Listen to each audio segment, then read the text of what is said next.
Perang Padri berlangsung di Sumatera Barat dan sekitarnya, terutama di kawasan Kerajaan Pagarayung dari tahun 1803 hingga 1838. Perang ini merupakan peperangan yang pada awalnya akibat pertentangan dalam masalah agama sebelum berubah menjadi peperangan. Perang Padri dibagi menjadi 3 fase. Fase pertama dilakukan tahun 1821 sampai 1825, fase kedua dilakukan di tahun 1825 sampai 1830, dan fase ketiga dilakukan di tahun 1830 sampai tahun.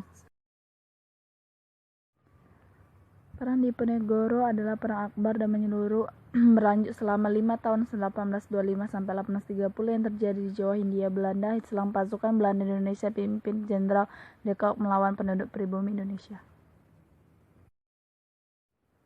Selain melawan Belanda, perang ini juga merupakan perang sesama saudara antara orang-orang keraton yang berpihak pada Diponegoro dan yang anti Diponegoro. Akhir perang ini menegaskan penguasaan Belanda atas Pulau Jawa.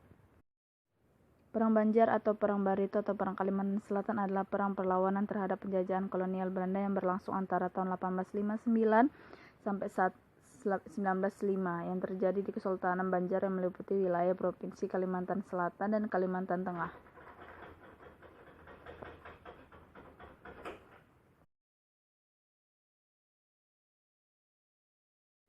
Perang Banjar memunculkan sejumlah tokoh seperti Pangeran Hidayatullah dan Pangeran Antasari dari Kesultanan Banjar serta Aling Penembahan Muning yang merupakan tokoh perjuangan dari pedalaman Borneo.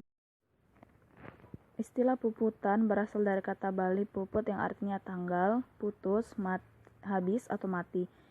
Nah, dapat disimpulkan merupakan istilah dalam bahasa Bali yang mengacu pada peperangan sampai titik darah penghabisan yang dilakukan saat perang harus menyerang kepada musuh. Penyebab terjadinya perang puputan Margarana adalah Belanda yang ingin menyatukan Bali dengan negara Indonesia Timur yang merupakan hasil penjajahan legalitas antara Indonesia dan Belanda.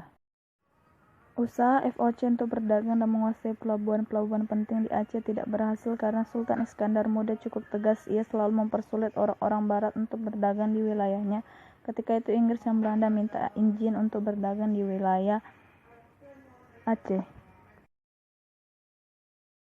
Sultan Iskandar Muda menjelaskan bahwa ia hanya akan memberi izin kepada salah satu di antara keduanya dengan isyarat izin diberikan kepada yang memberi keuntungan kepada kerajaan Aceh.